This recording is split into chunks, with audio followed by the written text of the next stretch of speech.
Good morning, Ndi Abia. I bring greetings to you. Today being Wednesday, the first day of October 2025, as we mark the 65th independence anniversary. I've titled my speech this morning of Dedication and Freedom.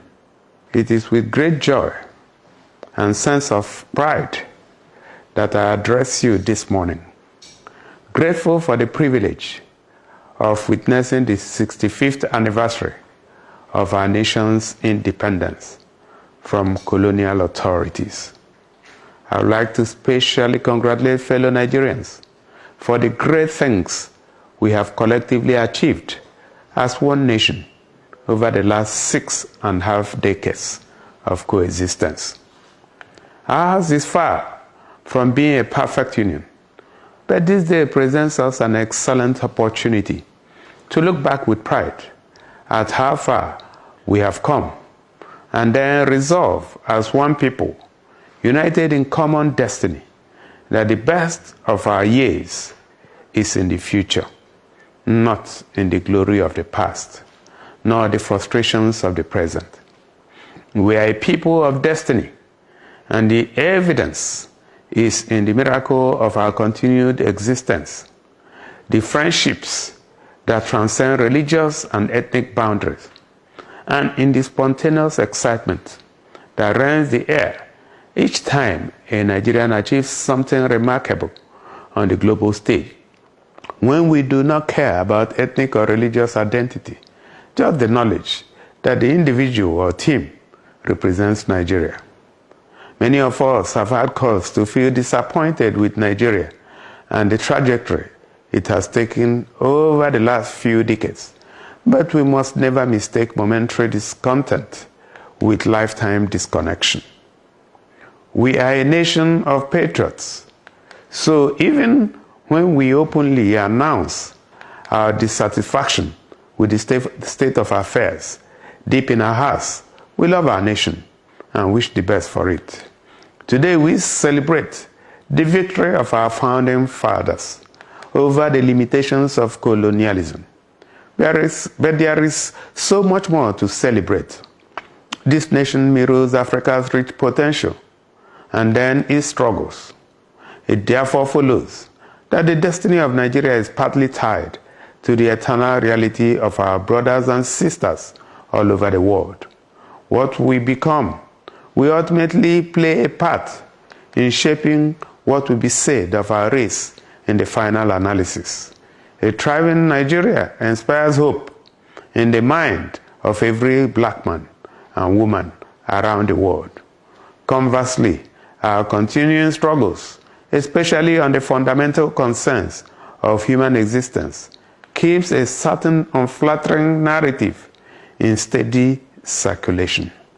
As we celebrate the 65th anniversary of our independence, the onus is now on us to rise to our calling and give our kith and kin from Brazil to Oman, Colombia to Ecuador, Portugal to Guatemala, and across hundreds of other nations around the world where our type are found in small and large numbers, something to be eternally proud of.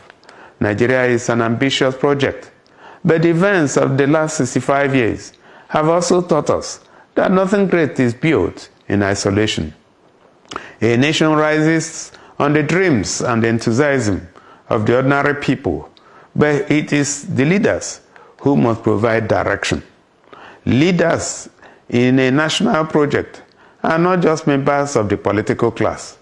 They are the men and women who mold opinions in places of worship, learning institutions, and in the centers where people of all demographic groups congregate in search of knowledge and meaning. Leadership, as I had emphasized several times over, is not a title.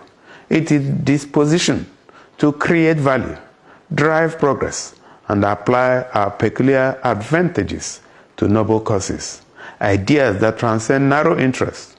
This anniversary is an invitation to leadership to take responsibility for the attainment of the outcomes we desire and deserve. One thing history has repeatedly taught us is that no one is too small to lead the chorus for change. The building blocks for the new Nigeria of our dreams will be provided by all of us in the way we interpret our roles in the family, in the larger society, and in our interactions with institutions. Our destiny is to empower the black race, to inspire our people to greatness, and become a constant reminder that it is the mind, not the color of skin, that ultimately determines how far we go in life. We are currently beleaguered by a litany of challenges, and it does not diminish us to admit that all is not well, that Nigeria has not become what our founding fathers and the compatriots who fought for its freedom committed their lives to. Yes, our nation has been serially betrayed, and its potential stunted by bad decisions and our response to the events that have effectively shaped our national experience. We have failed on several scores, and at other points simply wobbled when we could have moved with decisive intent. Mistakes have been made, but the good thing is that yet another beautiful opportunity has been offered us to start afresh, to rise to the noble ideals of the independence movement and cast aside the inhibitions that have perennially kept us out of the table of greatness. These include tribal and religious triumphalism, corruption, and behavioral tendencies that raise suspicion and undermine public trust. We are invited to forego the culture of finger-pointing and collectively come to terms with the truth that we all have a country to build.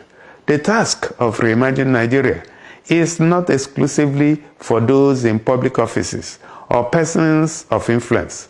It is for all of us, although there are individuals and institutions that must bear the torch by virtue of their privileges.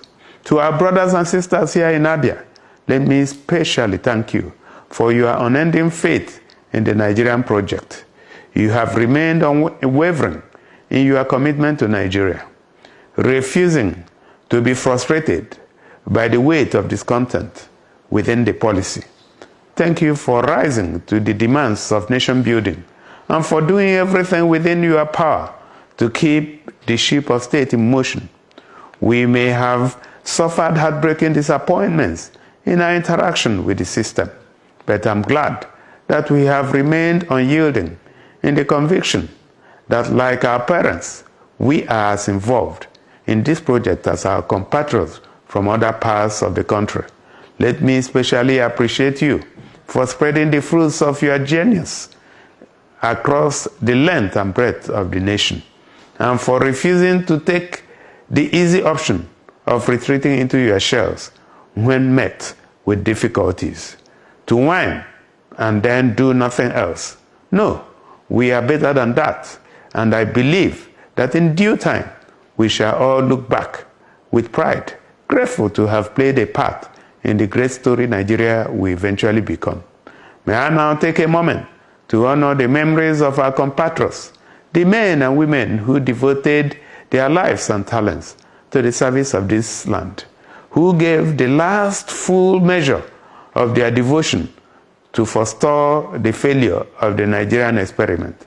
Our gratitude to the soldiers, policemen, and other security agents fighting the scourge of terror and criminality in different parts of the country must never be diminished by the recalcitrance of the challenge we are dealing with. We are also encouraged to keep in our memories the ordinary men and women whose lives and dreams were cut short by unfortunate events and the circumstances that have dogged our path in the last 65 years. They did not leave us empty. Their courage and strength must now become fountains of inspiration for all of us as we launch out on a new trajectory, dedicated fully to the values and ideals that sold our parents to the vision of a nation that runs on the oils of hope and kept on track by the shield of fairness.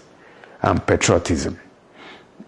To everyone and to all of us, happy Independence Anniversary, my people. God bless you.